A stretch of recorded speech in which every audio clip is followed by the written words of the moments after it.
I remember the sound before I remember the words. The sharp crack of metal striking metal echoed down the block corridor like a gunshot, followed by the softer rasp of parchment being smoothed flat. Nails being driven home. I lay on my cot staring at the ceiling, counting the flickers in the lumen strip, and told myself it was not for me. Notices were always being nailed to doors, ration adjustments, work reassignments, quarantine seals. The administratum loved paper more than people. Still, my chest tightened, and I did not rise at once.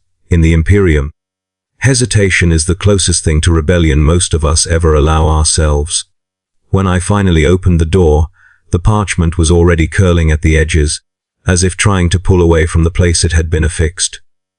Red wax sealed it, thick and uneven, stamped with a cog sigil I had only ever seen from a distance. I did not touch it at first. The wax looked wet, fresh, like a wound that had not yet scabbed. I remember thinking absurdly that someone had taken care to make the seal neat, that effort had been spent on this moment. Effort never spent on us. The words were not written for understanding. They were written for authority. Long lines of administratum cant crawled across the page in tight, precise script, each clause referencing sub-clauses and decrees I had never heard of. There was no accusation, no crime listed, no mention of sin or failure. Instead, there were measurements, percentages, output projections. It stated, with absolute certainty, that my continued existence in my current biological configuration represented an unacceptable inefficiency. I was not condemned. I was reclassified. I read it 3 times before the meaning settled in. Upgradable material. That was the phrase that anchored itself in my mind, heavier than any charge of treason. I had always known my body belonged to the Imperium. Everyone did. From the day you were old enough to work, you were reminded that your flesh was a resource, your breath a debt. Still, seeing it rendered official, seeing my bones and blood reduced to inventory, felt like something fundamental had been peeled away. The notice informed me that I was to present myself for reclamation within 3 standard days. Failure to comply would be considered willful obstruction of an ordained process. There was a seal for acknowledgement at the bottom, though no place for refusal. That amused me for a moment, a dry, hollow laugh echoing in the narrow corridor. As if anyone had ever refused, and lived long enough to tell the story. I felt relief first. That shames me even now. But it was there, undeniable. Relief that I no longer had to wonder if I was doing enough, if my quotas would slip, if the overseer's gaze would linger too long on my station. The notice answered every question I had been too afraid to ask. My fate had been decided by someone else, calculated and approved and stamped.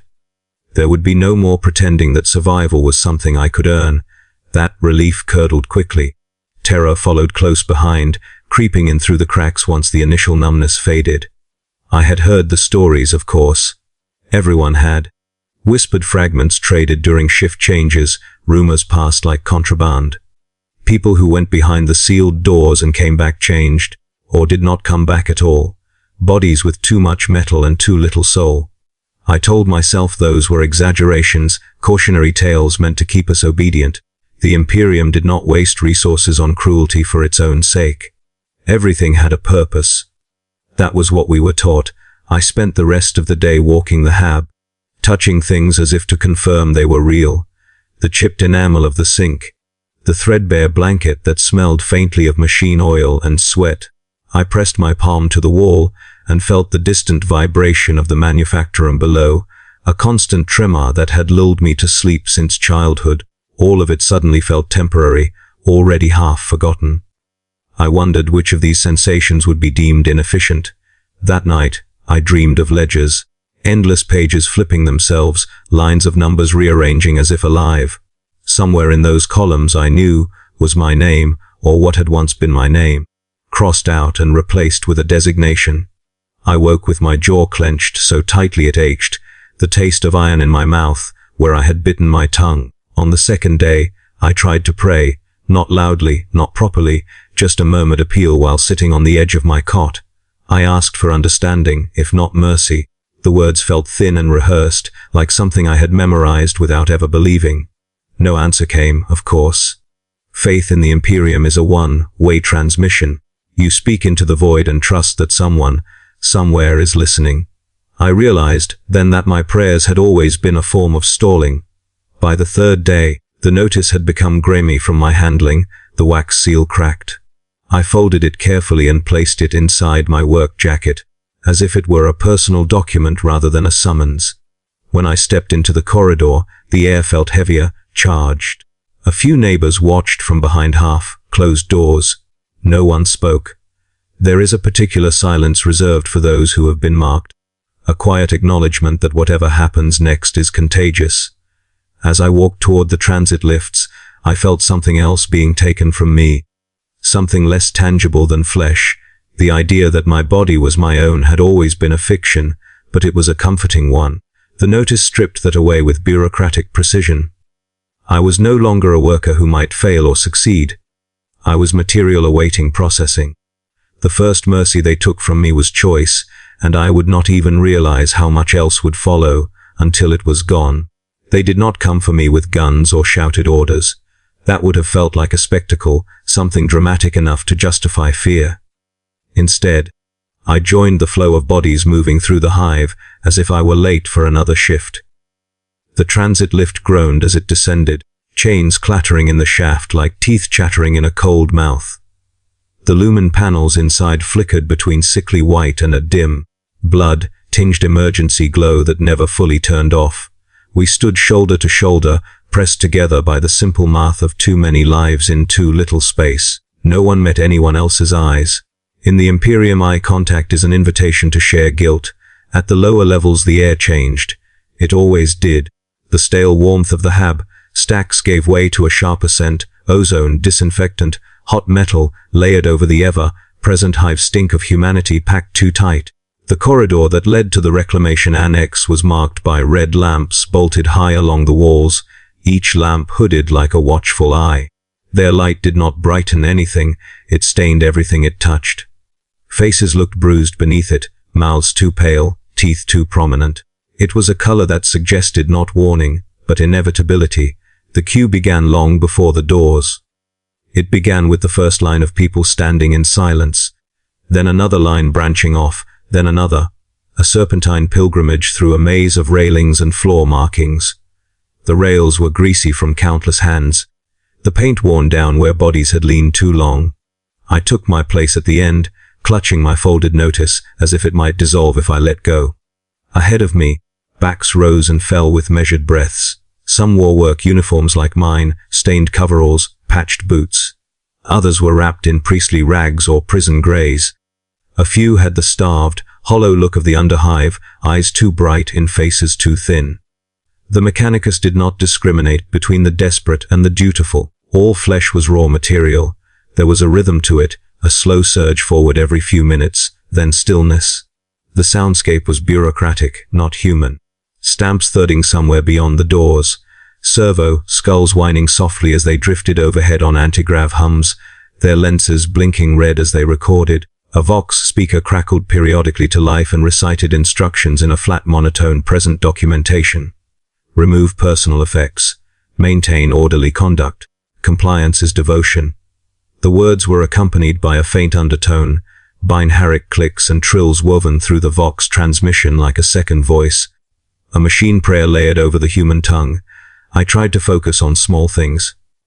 The sensation of my boots against the floor plates, each step a slight stick as if the surface had been coated with dried syrup. The cold sweat under my collar. The faint vibration in the walls, a constant mechanical heartbeat. But the queue made time itself oppressive. Hours passed in increments so small they felt meaningless. Hunger came, then dulled. Thirst rose and became a bitter taste at the back of my throat. My legs ached. No one sat. The floor markings did not allow it. In front of me stood a man with one ear missing. The ragged scar tissue looked old, the kind of injury that had been punished and forgotten. He held his notice with both hands, knuckles white. Behind me, a woman murmured prayers under her breath, not the grand hymns the shrine overseers taught, but the small, personal kind, pleas spoken in fragments. Every so often, she would stop, swallow, and start again, as if the prayers were the only thing keeping her from coming apart. I wanted to tell her to save her breath. The machines did not listen. But I said nothing. Compassion is also contagious, and in places like this it earns you attention. The red lamps watched us. Their glow made the metal railings look wet. The corridor walls were lined with plaques, inscriptions etched into brass and stained by grime. Flesh is fallible. Steel is faithful. To be improved is to be sanctified. I read them again and again as I waited, the words carving shallow grooves into my thoughts. Repetition is a kind of programming. I began to understand why they placed such slogans where people could not escape them. You cannot fight what you have already accepted. As the line inched forward, we approached the first checkpoint. A pair of enforcers stood at a desk, their armor scuffed and practical, faces hidden behind rebreather masks. They were not here to protect anyone, only to maintain the flow. Their batons hung ready at their hips, but they rarely used them. People moved because the alternative was worse, and everyone knew it. A clerk in drab robes sat between them, stamping documents with rhythmic certainty. His hands were stained with ink. He did not look up when I placed my notice in front of him. The stamp came down like a judgment. Tink. The paper was returned to me with a new mark, a serial code, a time slot, a designation of where to stand next. The clerk's voice was thin and tired. Proceed. Remove all personal items at Station 3. Do not speak to the servitors. He recited it the way someone recites weather. The enforcers waved me through without a glance. Station 3 was a long table beneath brighter red lamps. Bins were lined up like open mouths. A sign above them listed prohibited items, tokens, amulets, blades, memory objects. The phrase memory objects struck me harder than the rest. What counts as memory? A photograph, a scrap of cloth, a small charm carved by a parent. The Imperium understood that humans cling to scraps, and it hated that clinging. It wanted devotion unpolluted by personal attachment. I emptied my pockets with trembling hands. A ration chit, a small blunt tool I'd stolen from the manufactorum to fix my sink. A folded strip of cloth from my mother's old work scarf, frayed and faded. I hesitated over that last one, fingers tightening. It was useless, inefficient. Exactly the sort of thing the notice had condemned. I dropped it into the bin anyway. The cloth made no sound when it landed. That silence felt like a burial. Beyond Station 3, the queue narrowed into a corridor that sloped downward. The walls here were cleaner, scrubbed with chemical harshness. Pipes ran along the ceiling like exposed veins, occasionally dripping condensation that fell cold on our faces. The air grew drier and carried a faint tang of burning insulation. The chanting became louder, no longer just an undertone. I could hear Binharic prayer clearly now, bursts of rapid clicks and modulated tones echoing through Vox grills. It sounded like insects speaking to one another in the dark. We passed through an archway fitted with scanning devices. The machine eyes flickered across us. A beam of light crawled over my skin, pausing at my joints, my chest, my skull. I felt suddenly naked, as if the scanner could see not just bone and organ, but every secret thought. A servo skull hovered close, its Vox speaker whispering numbers. I caught fragments, mass productivity index, organic variants. It was cataloging me in real time, translating my existence into data. The person ahead of me stumbled. The scanner emitted a sharp tone. Instantly, an enforcer's baton struck the back of their knee, forcing them to kneel. The enforcer didn't shout, he didn't even seem angry. He simply corrected an error in the flow. The kneeling person scrambled up, face wet with tears, and resumed their place. No one helped, no one spoke. The lesson was immediate: even your weakness must be efficient. By the time we reached the final waiting hall, I had lost track of how long I'd been standing. The hall was vast, its ceiling lost in darkness. Red lamps hung in rows like suspended hearts. Thousands of feet shuffled on metal grates. The sound was a constant low roar of bodies moving, breathing, swallowing fear. At the far end, immense doors stood sealed, their surfaces etched with cogged symbols and prayer scripts. Every few minutes the doors would open with a hydraulic sigh, releasing a gust of colder air and the faint smell of sacred oils mixed with something else, something like cooked meat and antiseptic. Groups were called by code, not by name. A Vox voice would crackle, batch 379 proceed.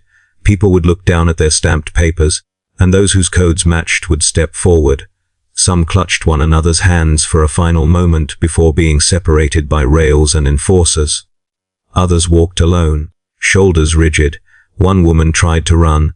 She got 3 steps before a servo arm extended from the wall and pinned her to the floor with mechanical indifference. Her screams were swallowed by the hall's noise. The enforcers dragged her away. The line continued. It always continued. When my code was called, it felt unreal. The syllables were nothing, a string of numbers with no meaning, but they were mine now. I stepped forward because that is what the code demanded. I walked under the red lamps and felt their warmth like fever against my skin. I realized then what I had learned in the queue, not just patience, but submission. Suffering was not accidental here. It was scheduled, allocated, processed. The bureaucracy did not merely manage pain, it produced it as a byproduct of order. I looked back once, toward the endless lines of people still waiting. Their faces blurred together under the red light. For a moment, I wanted to shout, to warn them, to say anything that might crack the silence, but my throat tightened. My tongue felt too heavy.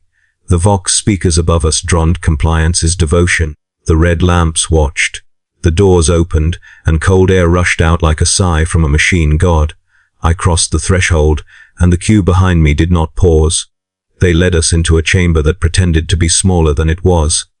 The ceiling hung low with cables and lumen bars, creating the illusion of intimacy, as if this were a place for private decisions rather than sanctioned violation. The walls were tiled in pale ceramite, scrubbed so clean they reflected our distorted shapes back at us. The smell hit me first, sacred oils thick and cloying, layered over the sharper tang of burned insulation and sterilizing chemicals. It was the scent of ritualized harm, carefully maintained so that nothing unclean would interfere with the work. I was guided to a standing frame bolted into the floor. It looked like a restraint rack used in manufacturing accidents, but this one was polished, its edges inscribed with tiny lines of scripture. Servo arms unfolded from the walls with a patient, insectile grace, clamps clicking softly as they adjusted themselves. When they locked around my wrists and shoulders, the metal was neither warm nor cold, it was indifferent. That indifference frightened me more than pain ever could. A robed figure approached, their footsteps lost beneath the hum of machinery. Their robe was heavy with embroidered cog symbols and purity seals, some so old the wax had darkened to brown. Their face was hidden behind a mask of brass and glass, lenses glowing faintly. When they spoke, their voice came through a Vox grill, flattened and layered with a secondary, mechanical whisper.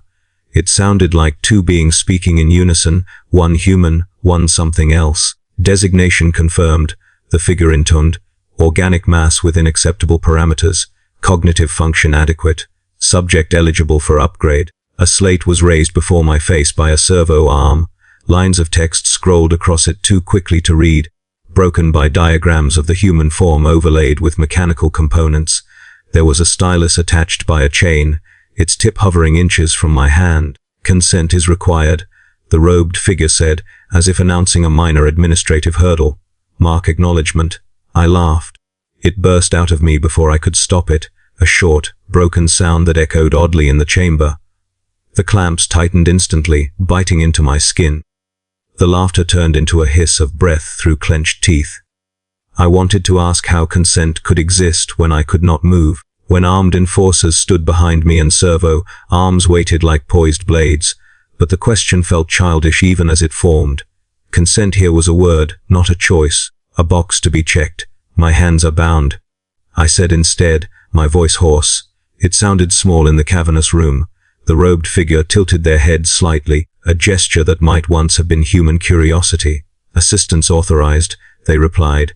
A smaller servo arm descended, guiding my fingers around the stylus. I felt like a child being taught to write, except the lesson was my own erasure. My hand shook violently. The slate detected my biometrics, pulsing faintly with light as it adjusted.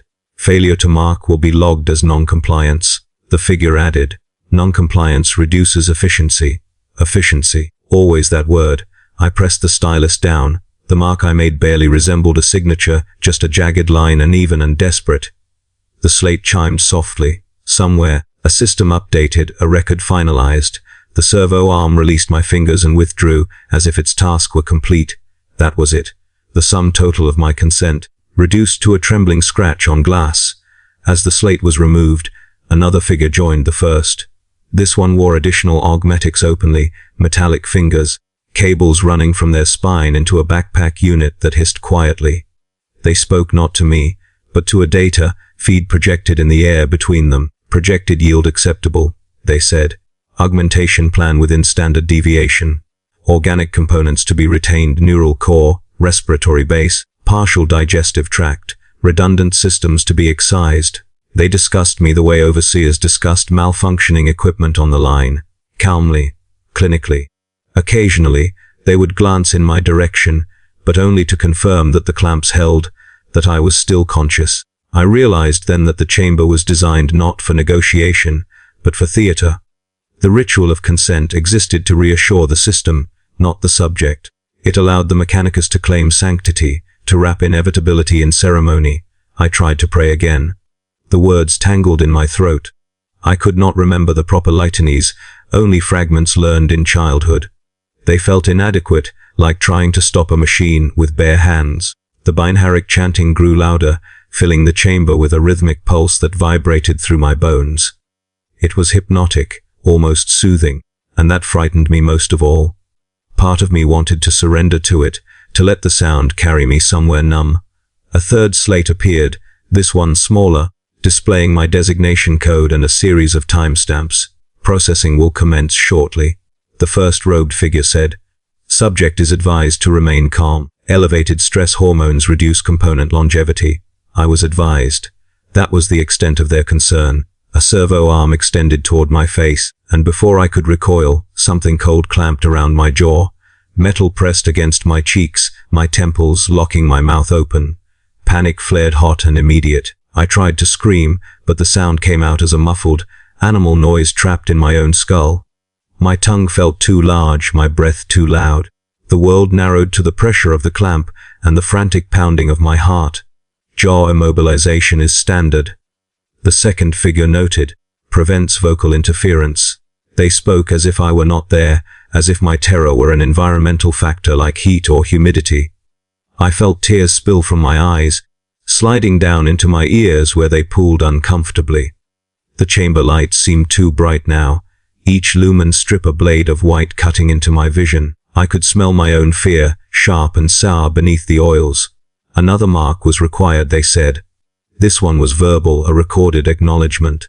The Vox speaker above me crackled, and a calm, genderless voice instructed me to state my designation and confirm willingness to proceed. I tried to remain silent, to refuse in the only way left to me. The clamps responded instantly, tightening around my shoulders, sending a spike of pain down my arms. A warning. The message was clear: compliance would hurt less. I spoke. The words tasted like bile. My designation code felt alien on my tongue, a string of sounds that did not belong to me. When I reached the part about willingness, my voice broke. The machine waited. Silence stretched, oppressive. Somewhere behind the walls, something massive shifted, gears engaging. I imagined the entire facility pausing, all eyes on this one moment of inefficiency. "I confirm," I said finally. The Vox speaker chimed approval. The pain eased slightly. I hated myself for the relief that followed. The clamps loosened just enough for me to breathe more easily, but they did not release me. The robed figures stepped back, satisfied. Consent recorded. The first said, "Right fulfilled." That was when the doors sealed. Heavy panels slid into place with a sound like a tomb closing, locking us inside the chamber. The air pressure changed subtly, my ears popping. The chanting shifted in tone, accelerating. I realized then that the consent ritual was not the beginning. It was the threshold. Everything before had been preparation, conditioning. Everything after would be irreversible. As the machinery around me came to life, servo arms whirring, saws and injectors sliding into position, I understood what they truly meant by consent. It was not permission. It was a final accounting, a way to ensure that when my body was opened and altered and reduced, there would be a record stating that I had agreed. That the responsibility lay, at least in part, with me. The Imperium did not just take your body, it made you complicit in its taking. I strained against the restraints one last time, muscles screaming in futile protest. No one looked at me. The robed figures were already reviewing data, adjusting settings, preparing for the next phase. To them, the ritual was complete. To me, it felt like the moment my humanity was officially filed away as redundant. I do not remember losing consciousness. I remember the moment just before it, the precise instant when fear tipped into something heavier and more absolute. The chanting reached a crescendo, binaric syllables layering over one another until they blurred into a mechanical drone that vibrated through my teeth. A servo arm descended, carrying a mask that smelled of old rubber and chemicals. It pressed over my face, sealing tight, and the last thing I remember before the darkness took me was the sensation of my own breath echoing back at me, too loud, too fast, as if the mask were judging my panic. When I woke, I was already too late. I knew this not because of pain, but because of its absence. There was pressure where my left arm should have been, a vast, alien heaviness that radiated outward but did not hurt. My mind screamed that something was wrong, that this was impossible, but my nerves sent back only static, a numb roar like standing too close to an active generator. I tried to move. Nothing happened. Panic surged, raw and animal, but my body did not respond in any meaningful way. I was strapped flat to a slab of metal, my remaining limbs bound at awkward angles, my torso immobilized by broad clamps etched with scripture. The chamber looked different from this angle. Above me, lumen arrays cast harsh white light directly downward, eliminating shadows, denying the comfort of darkness. Servo arms crisscrossed the ceiling like the legs of some immense, patient creature. They moved with deliberate grace, tools unfolding from their ends, saws, cutters, injectors, manipulators, all gleaming, all clean. Beneath me I could hear liquid flowing, a steady trickle accompanied by the faint gurgle of pumps. I did not want to know what that liquid was, but I knew. "They are awake," one of the robed figures said. The voice came from somewhere beyond my field of vision, filtered through Vox distortion. There was no surprise in it, only acknowledgement, cognitive stability acceptable. Another replied, "Proceed." That was when the pressure intensified. Something tugged at my shoulder, deep within the joint, a sensation like being pulled apart from the inside. My vision blurred as my brain finally caught up with reality. The left side of my body was gone from the shoulder down, removed with such thoroughness that my senses had nothing to anchor to. The absence was a wound in itself, an echoing void where weight and balance and familiarity should have been. I tried to scream. The sound came out strangled, swallowed by the apparatus still clamped over my jaw. They spoke calmly as they worked. I heard words drift over me like weather reports: clean separation, minimal waste, preserve connective tissue integrity. The saw that had taken my arm retracted, its blade stained dark, and was replaced by another tool that sprayed something cold and viscous over the exposed flesh.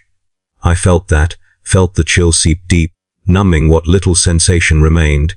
They were sealing me even as they dismantled me, careful not to let me die. Death, I realized dimly, would have been inefficient. My blood ran beneath me in controlled channels, guided into collection troughs built into the slab. I could hear it, the wet sound of it leaving me, and with every second that passed I felt lighter, hollowed out. My heart hammered in my chest, desperate and confused, trying to supply parts of me that no longer existed. Somewhere, an alarm chimed softly, and one of the figures adjusted a dial. "Blood loss within acceptable range," they said. "Continue." I begged them then. Not to stop. I knew that was pointless. I begged them to tell me what I would become. The words tore out of me, broken by the jaw clamp, reduced to desperate noises and half-formed syllables. I needed something, anything, to hold on to. Some image of a future that did not end on this slab. The servo arms paused for a fraction of a second, as if considering the interruption. "There is no requirement for subject awareness of final configuration," one of the figures replied. "Excess information increases distress." The work resumed. They moved to my legs next. I felt the initial incision as a distant tug, a suggestion of sensation rather than pain. The drugs they had flooded me with were precise, calculated to keep me conscious without granting the mercy of agony's release. I could feel pressure, vibration, the subtle shift of my body as mass was removed. I could feel the slab beneath me growing slick, despite the suction systems working overtime. I could smell it now, unmistakable, hot metal, antiseptic, and the coppery tang of my own blood, thick enough to taste even through the mask. As my right leg was severed, something inside me finally broke. My thoughts fragmented, scattering like debris caught in machinery. Memories surfaced without order or meaning, the hum of the manufacturing floor, the warmth of a shared ration meal, the feel of worn fabric against my skin. Each memory was sharp and vivid, then abruptly cut off, as if some internal process were already beginning to flag them as irrelevant. I clung to them desperately, afraid that if I let them go, there would be nothing left but the slab and the lights and the sound of my own dismantling. They commented on my reactions, logging them as data points. Elevated neural activity. One observed. Emotional response pronounced. Expected. Another replied. Subject retains excessive organic sentiment. Correction will follow. The word correction echoed in my skull, heavy and ominous. I did not know what form it would take, but I knew it would be thorough. At some point, I realized I was no longer shivering. My body temperature had dropped, regulated by systems I could not feel but knew were there. The panic dulled, replaced by a strange, floating detachment. I watched my own disassembly as if it were happening to someone else, a defective machine being stripped for parts. The slab tilted slightly, repositioning me, a servo arm extended with a tool that glowed faintly blue. This will compromise remaining organic sensation, one of the figures said, not unkindly. It is necessary. The tool touched my spine. For a moment, one blinding, infinite moment, I felt everything at once. Every nerve fired in protest, a lightning storm of sensation that overwhelmed my ability to think. Then it was gone. The world narrowed to a thin band of awareness, like peering through a slit in a door. I could still see, still hear, but the connection between thought and flesh had been severed in some fundamental way. They worked faster after that. Without my movements, without my attempts to resist, the process became smoother, efficient. I was reduced further, organs isolated, systems rerouted. Each removal was accompanied by murmured prayer, binaric blessings intoned to sanctify the act. To them, this was not mutilation. It was devotion, a sacred unburdening of weakness. At last the tools withdrew. The servo arms folded back into their housings, dripping dark fluid that was quickly washed away by jets of sterilizing mist. The slab leveled. I lay there, what remained of me secured and stabilized, my chest rising and falling in shallow, mechanically assisted breaths.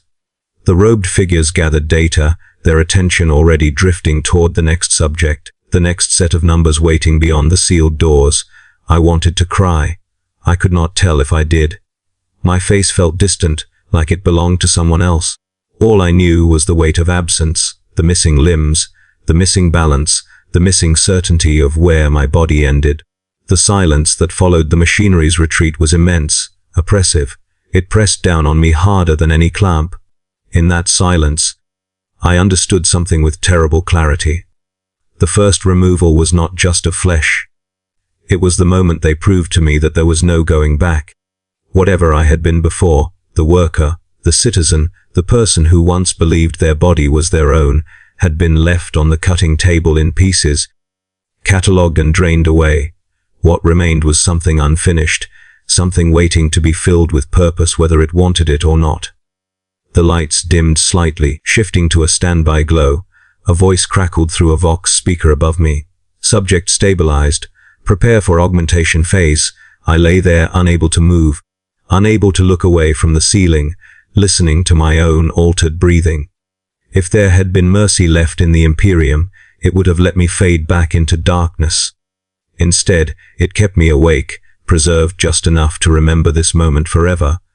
The moment I learned that survival could be worse than death. They did not let me rest after the removals. Rest implied recovery, and recovery implied a return to some prior state. There was no prior state to return to. The slab conveyed me through a series of corridors without walls, partitioned only by curtains of hanging cables and drifting incense smoke. I could hear other slabs moving in parallel, the soft whine of grav, motors carrying what was left of other people toward their own designated futures. Occasionally, one would pass close enough that I could glimpse another face, eyes wide, mouth slack, skin pallid beneath the glow of lumen bars. We did not speak. I do not know if we could have. Even if I had found the words, I would not have known what to say. The installation chamber was colder. Not the chill of neglect, but the calculated cold of preservation. The air was dry and tasted faintly metallic, each breath filtered and measured before being allowed into my lungs. They transferred me from the slab to a vertical frame, locking my torso in place with a harness that dug into bone and remaining flesh alike. Without my limbs, my sense of balance was gone entirely. The frame held me upright, a parody of standing, my head forced forward by a restraint at the neck.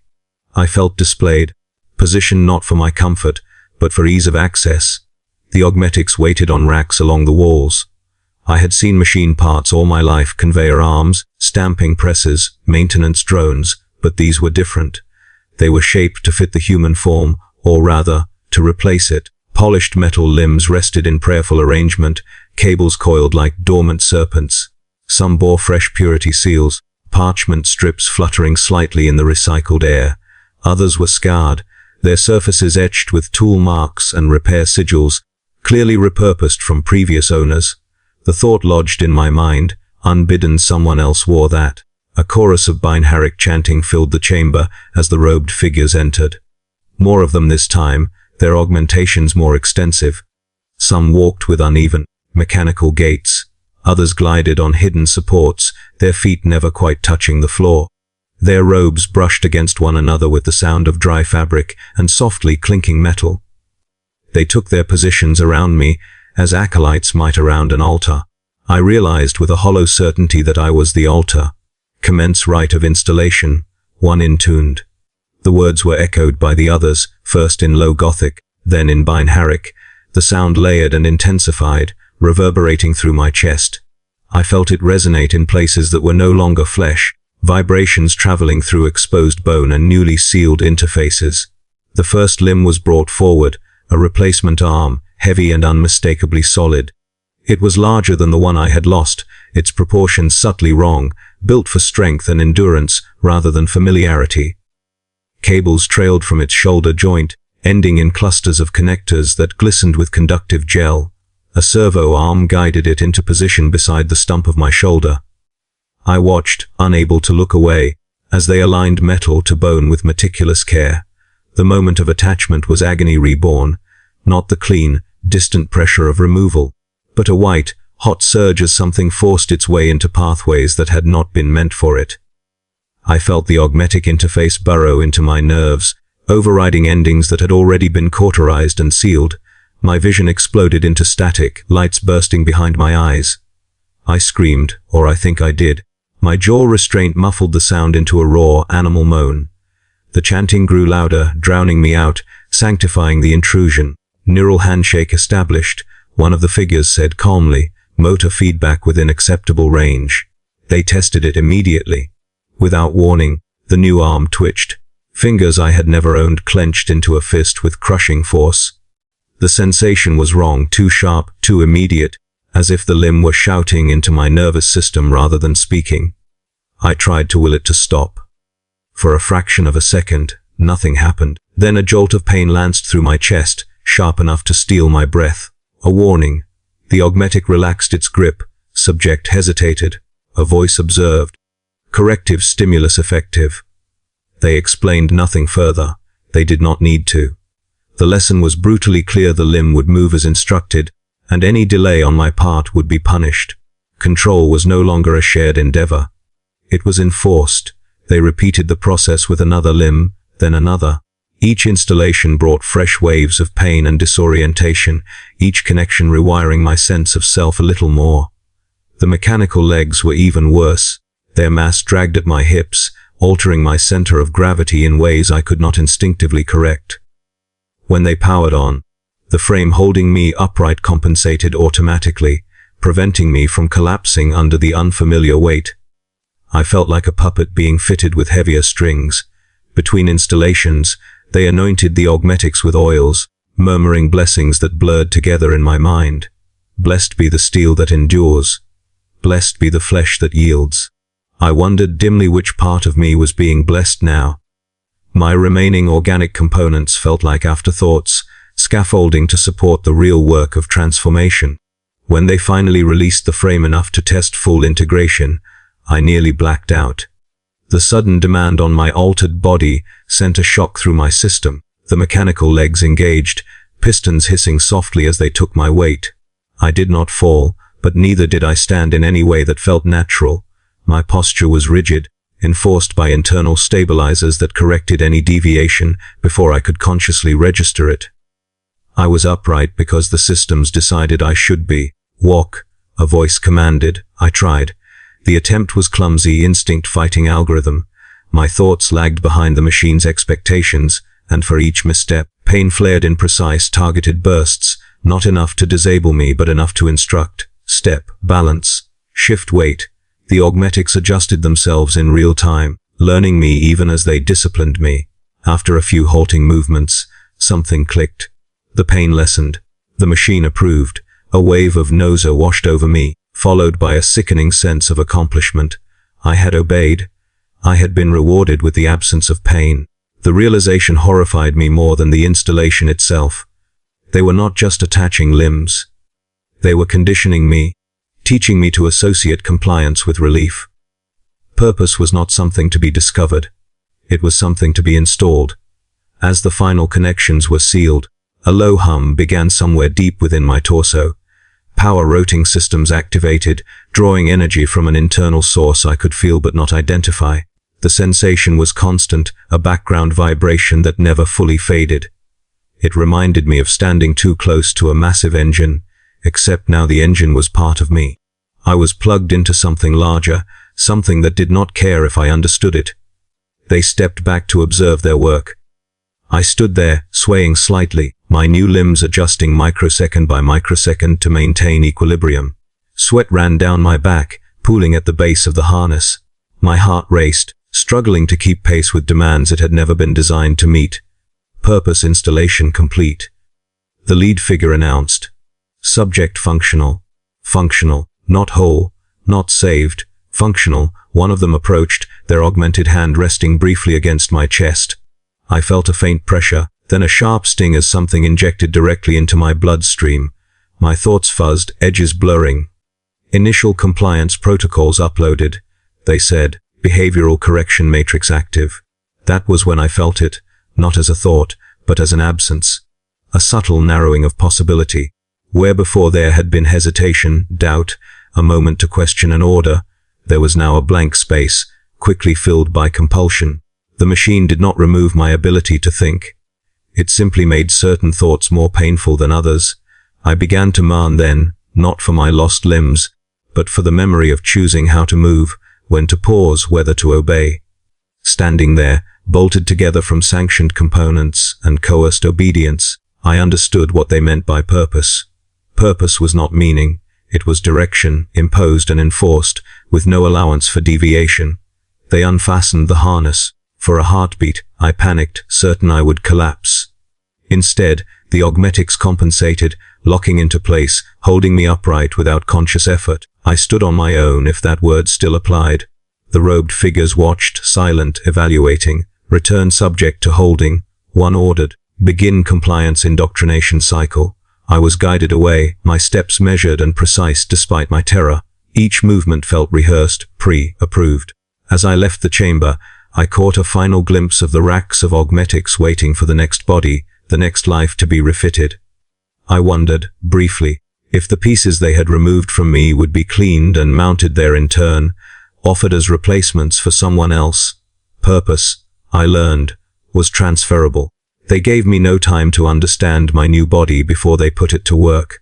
Understanding was not a requirement, obedience was. I was transferred to a processing hall that stretched farther than my altered eyes could comfortably track, its length swallowed by haze and drifting incense. The ceiling was lost somewhere above, a lattice of gantries and cables from which servo skulls floated like watchful insects. The floor vibrated constantly, a deep, thrumming resonance that traveled up through my mechanical legs and into what remained of my bones. This was not a place for rest or reflection. It was a place for repetition. They assigned me a station without ceremony. A metal plinth marked with my designation code pulsed faintly when I stepped onto it, recognizing the augmetic signature now bound to me. Around me stood others like me, figures that were once human, now reshaped into approximations of function. Some had more metal than flesh, their faces masked or replaced entirely by sensor arrays. Others still looked almost whole at a distance, until you noticed the way they moved, too precisely, too smoothly, as if their bodies were being puppeted by something impatient beneath the skin. We did not look at one another. Either the protocols discouraged it, or we had simply learned that nothing good came from recognition. The work itself was simple. That was the cruelty of it. I was to lift, position, and secure heavy components as they passed along a conveyor line, each identical to the last. The augmetics guided my movements, overlaying my vision with faint targeting markers that told me where to place my hands, how much pressure to apply. When I followed the prompts exactly, there was no pain. When I hesitated, even for a fraction of a second, a corrective pulse lanced through my torso, sharp and immediate. The pain did not injure. It instructed. Above us, Vox speakers began the litany. Compliance is devotion. The voice intoned, calm and rhythmic. Deviation is waste. Waste is heresy. The words repeated at regular intervals, woven into the ambient noise of the hall. Between phrases, binaric cant filled the gaps. Rapid bursts of machine language that set my teeth on edge. I felt the phrases embedding themselves in my thoughts, not as beliefs, but as reflexes. Over time, I found myself whispering them under my breath as I worked, my mouth forming the words before I realized what I was doing. Hours blurred together.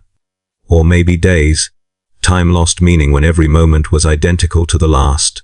The lighting never changed, locked at an eternal, pallid brightness. My internal systems regulated my hunger and thirst, releasing nutrients and fluids at scheduled intervals. I did not feel relief, only the absence of discomfort. That absence became a reward in itself, something I learned to chase. Mistakes happened early on. My mind still clung to old habits, tiny pauses to think, to adjust, to check my work. Each pause was punished. The pain was not random. It was tailored, precise, calibrated to my responses. After enough repetitions, my body began to move before my thoughts could interfere. The augmetics anticipated the task, initiating motion the instant a component entered my field of vision. I felt myself receding, my role reduced to observation and endurance. They logged everything. Servo skulls drifted close, lenses focusing on my hands, my posture, my reaction times. Data streamed silently, judging me. Once I dropped a component, my grip slipped by a fraction, and the metal piece clanged against the conveyor housing. The sound echoed unnaturally loud in the hall. Instantly, my systems locked up, freezing me in place. Pain flooded my nervous system, a sustained, crushing wave that drove a scream from my throat. The Vox speaker did not raise its voice. Inefficiency detected. It said, correction administered. When the pain ceased, I sagged against my restraints, breath ragged. My hands trembled, augmetics compensating automatically to steady them. No one came to check on me. No one needed to. The system had corrected the error. The component was retrieved and placed back on the line by an automated arm. The work continued. Between cycles they made us recite. At first, the litany came from the speakers alone. Then, gradually, we were expected to join in. A tone would sound, and those of us whose vocal systems were still deemed functional were required to respond. I exist to serve, we said, our voices blending into a dull chorus. My function is my faith. Those who failed to speak loudly or clearly enough were punished. Those who spoke too slowly were punished. Eventually, we learned to anticipate the tone, to begin reciting before it sounded. Anticipation was rewarded with silence. I began to feel my thoughts narrowing, as if invisible walls were closing in around them. Ideas that had once come easily, memories, questions, doubts, now felt distant, blurred, or outright painful to approach.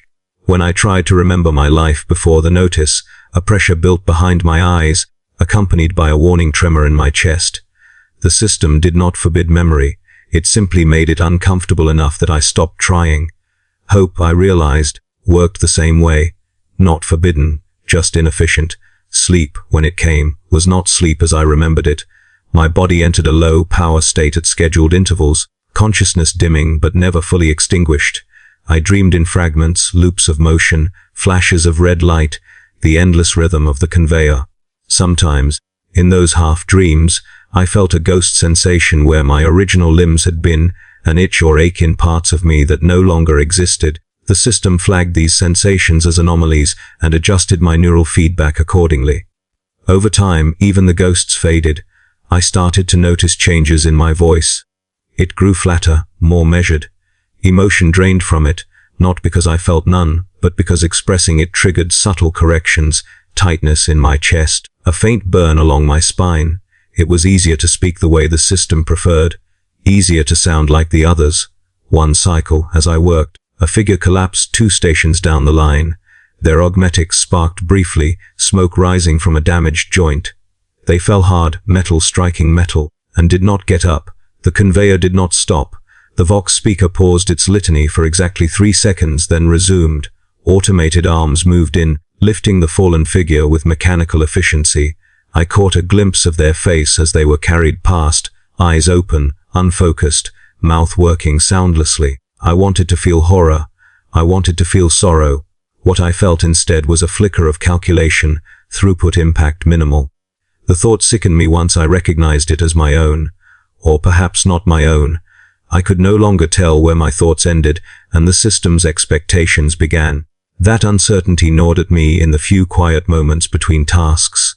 Was I being changed, or simply revealed for what I had always been, another component in a vast machine?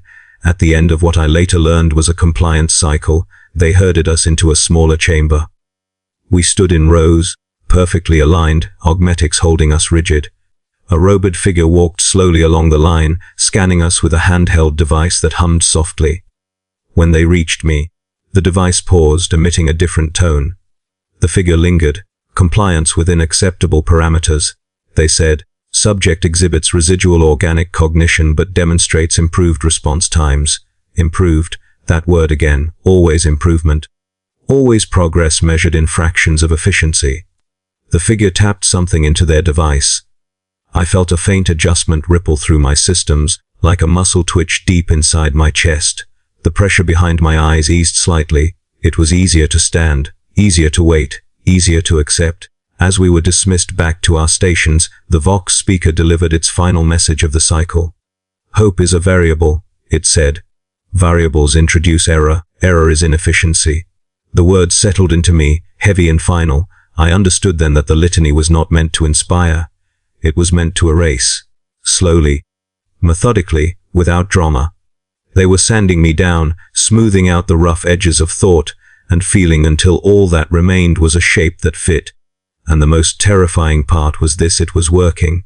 They did not announce the decision when it was made. There was no ceremony, no summons delivered with red wax and scripture.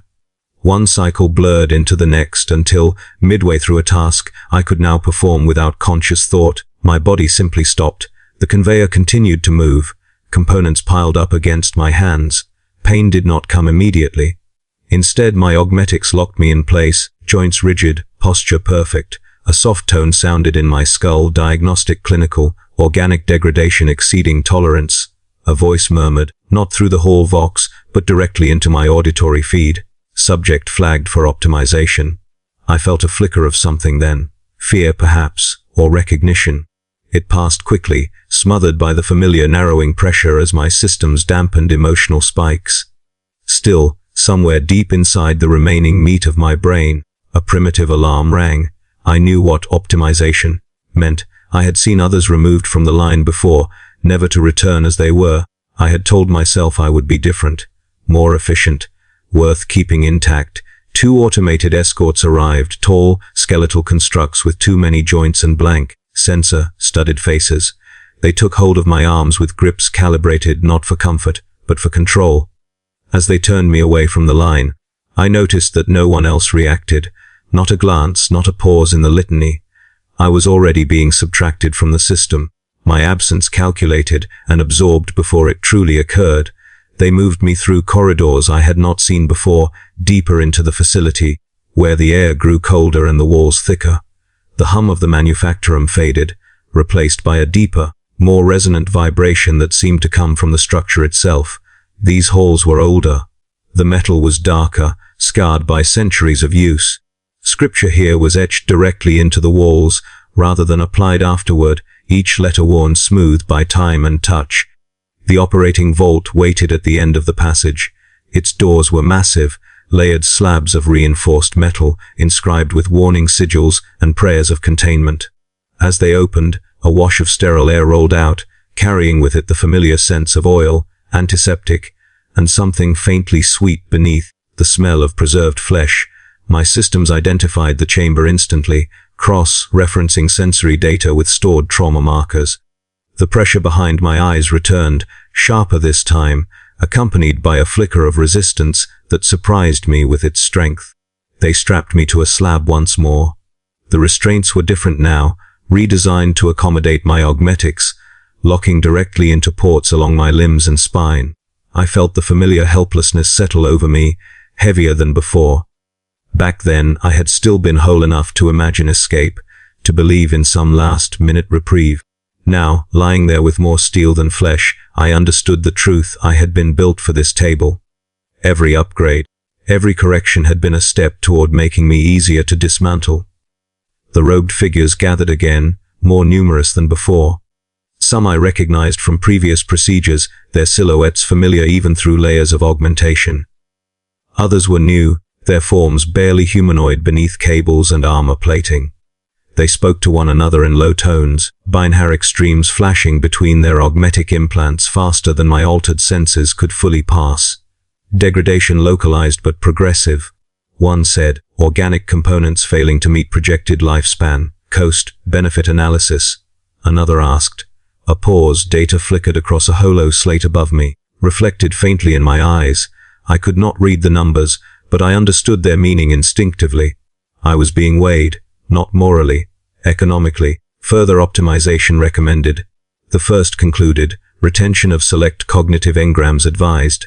Emotional and mnemonic redundancy excessive. Mnemonic redundancy. Memories. The word hit me harder than any corrective pulse ever had. I tried to speak, to protest, to plead, not for my body, but for my mind. The jaw restraint descended automatically, silencing me before I could form words. A familiar cold clamped around my face, and with it came the crushing certainty that what I was about to lose could not be replaced. They began with my chest. Tools descended, precise and unhurried. Panels were opened, seals broken. I felt pressure and vibration as they accessed the interior of my torso, bypassing augmetic housings to reach what remained of my organic core. My heart thudded erratically, confused by the intrusion, its rhythm no longer fully under my control. A stabilizing field engaged, steadying it artificially, reducing its frantic flutter to a manageable cadence. Neural activity elevated, someone noted. Subject retains awareness. Acceptable, came the reply. Awareness facilitates data integrity during extraction. Extraction. The word echoed endlessly in my mind. They moved to my head next. Clamps tightened around my skull, immobilizing it completely. A halo of instruments aligned themselves with practiced ease, tips hovering millimeters from my temples, the base of my neck, the sensitive junctions behind my ears. I felt a prick of cold as contact was made, then a deep, spreading numbness as inhibitors flooded my system. A data spike pressed into the base of my skull. The sensation defied comparison. It was not pain in any conventional sense, but a profound wrongness, as if something intimate were being pulled outward. Images surged unbidden, memories rising to the surface like debris in a flood. My first day in the manufactorum, the smell of hot metal and sweat. My mother's hands, rough and warm, guiding mine as she taught me to fix a broken latch. The red lamps in the corridor. The sound of the nails striking my door. I clung to guilt and fear as the memories surfaced. Guilt for every unspoken word, every small kindness withheld in the name of survival. Fear of oblivion, of becoming nothing more than an echo in a machine's archive. These emotions flared brightly, defiantly, as if hoping their intensity might make them harder to erase. Redundant emotional engrams identified. A voice said calmly, "Initiate purge." The pressure intensified. I felt memories tear away from me, not fading gently, but being ripped out in chunks. Each removal left behind a hollow ache, a sense of loss without context. Faces vanished, names dissolved. Entire stretches of my life collapsed into meaningless static. I tried to hold on, to anchor myself to something, anything, but my grip slipped again and again. At some point I realized I was crying. Or perhaps my tear ducts were simply responding to neural stimulation. It was difficult to tell. The distinction no longer mattered. They paused intermittently, adjusting parameters, debating efficiency. I heard them discuss me as one might discuss a malfunctioning tool nearing the end of its service life. Was further upgrade justified? Would simpler conversion suffice? Was the retention of this level of cognition necessary for my assigned function? Assigned function. I did not know what it was anymore. The idea that I might be repurposed into something even less than I already was filled me with a sudden, sharp terror. I forced what remained of my will to the surface, focusing on the raw sensation of fear itself. If I could not save my memories, perhaps I could at least preserve the knowledge that I had once been afraid. That fear, I thought desperately, proved I was still human. Residual emotional spike detected. One of them observed, flag as inefficiency. Another replied, apply correction. Darkness crept in from the edges of my vision, not the merciful unconsciousness I had hoped for, but a heavy, pressing void that swallowed thought itself. My awareness fractured, breaking into disconnected moments. I was dimly aware of more implants being installed, of organic tissue being excised and replaced. I sensed time passing without being able to measure it. Somewhere, something within me screamed continuously, a silent alarm trapped beneath layers of code and control. When the procedures finally ceased, the silence was absolute. No chanting, no tools, just the faint hum of systems idling, waiting for the next instruction. I floated in that silence, barely aware of myself as a distinct entity. My thoughts were sluggish, simplified, stripped down to essentials. Fear was still there, but muted, distant, like a remembered sensation rather than an immediate experience. Optimization complete, a voice announced. Subject integrity stabilized, cognitive load reduced. Performance potential increased. They sealed the panels, disengaged the restraints. My body, what remained of it, was lifted and repositioned with mechanical care. I felt the systems reassert control, aligning me, supporting me, preparing me to return to function. There was no question of consent this time. That ritual had already served its purpose. As they powered me back up, a final thought surfaced, weak but stubborn. If this is improvement, then what was I before? The darkness that followed was not described as death. In the records, I am certain it was logged as an improvement. I do not know when I returned to operation.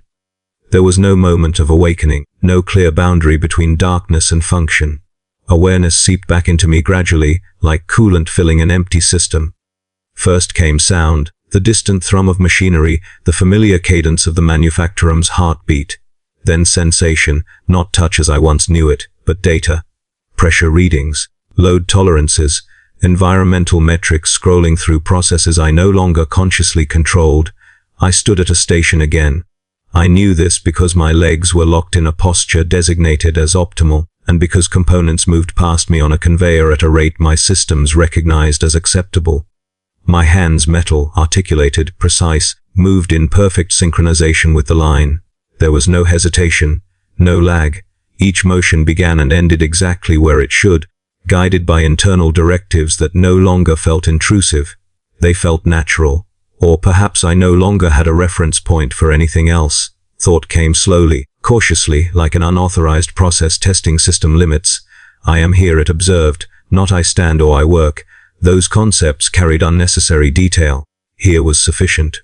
My designation code pulsed faintly in the corner of my vision, a constant reminder of identity distilled to function. The code was comforting in its simplicity. It did not ask questions. The litany still played, but I no longer recited it aloud. There was no need. Its principles were embedded now, running beneath conscious awareness, shaping response and priority. Compliance is devotion. The phrase no longer sounded like instruction. It sounded like truth, self-evident and unassailable. When deviations occurred elsewhere on the line, a dropped component, a delayed response, I registered them as data anomalies, not as human failings. Correction protocols engaged automatically, rewriting tasks, compensating for inefficiency. The system did not require my judgment. It required my output. I became aware, dimly, that time was passing. Cycles began and ended, marked by subtle shifts in power allocation and maintenance routines. My body, my unit, was serviced regularly. Lubricants replenished, worn components replaced, organic remnants monitored and stabilized. Pain was rare now, reserved only for extreme deviation. Most of the time there was nothing at all. A smooth, uninterrupted flow of function that bordered on serenity. It was in that absence that fragments surfaced. They did not arrive as full memories. There were no faces, no names, no coherent narratives. Instead, there were impressions, sensory ghosts flickering at the edges of processing. A warmth that did not correspond to any thermal reading. A pressure in my chest that was not mechanical. A faint phantom ache where something vital had once resided. These fragments triggered diagnostic responses at first, flagged as residual noise. Suppression routines engaged. The fragments faded still, they returned. Sometimes, between tasks, I experienced a brief distortion in priority weighting. The conveyor would continue, my hands would continue, but somewhere in the background a question would form. Not in words, exactly. More like a shape, an outline of uncertainty. Why am I aware of this? The system responded instantly, reallocating resources, dampening the anomaly. Awareness narrowed.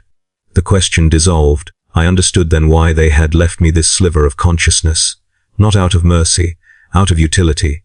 A completely mindless unit could perform tasks, yes, but awareness allowed for adaptation. Problem solving. Confession. I was aware enough to know I functioned, and that knowledge reinforced compliance. I did not need hope. I needed certainty. Occasionally, I was reassigned.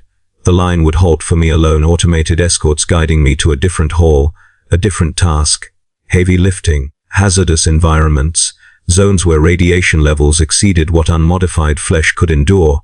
My systems adjusted automatically, sealing, reinforcing, compensating. I felt nothing beyond slight shifts in internal status indicators. Where others would have died screaming, I endured, logged, and continued. I saw things in those reassigned zones. Wreckage from industrial accidents. Rows of inactive units stacked for reclamation. Their designation codes scratched out or overwritten. Once, I passed a reflection panel and paused, just long enough for my sensors to register the anomaly. The figure staring back at me was tall, rigid, more machine than human. Cables traced along exposed sections of torso. My face, what remained of it, was pale and expressionless, eyes dulled by augmetic lenses that adjusted focus without my input. For a fraction of a second, something stirred. That was me. The thought hit with surprising force, accompanied by a surge of corrupted data. Images tried to assemble themselves, red light, parchment, a door, but the system reacted instantly. A corrective pulse fired, sharp and decisive. The thought shattered. The reflection became just another surface, just another irrelevant input. I turned away and resumed my task. There are moments, rare, fleeting, when I am permitted to record internal logs, diagnostic summaries, performance confirmations, error reports. It is during these moments that this confession occurs, fragmented and encoded in corrupted data, bursts between authorized transmissions. I do not know who, if anyone, will ever read it. Perhaps it will be flagged and deleted as inefficiency. Perhaps it will persist, unnoticed, buried beneath layers of more useful information. I am optimal now. That is what the metrics say. My output exceeds baseline projections. My failure rate is negligible. My organic degradation has stabilized at an acceptable minimum, supported indefinitely by systems that do not tire, do not doubt. I no longer experience fear as I once did. I no longer experience sorrow. Those processes were costly, unpredictable. They have been stripped away, archived or erased. And yet, there is a quiet certainty that remains, buried too deep for easy correction. A knowledge that I am still here, somewhere beneath the layers of steel and scripture. Not whole, not free, but present enough to understand the shape of my fate. They have given me immortality of a kind, an existence measured not in years, but in maintenance cycles and replacement schedules. I will endure until I am no longer efficient, and then I will be improved again, or broken down for parts.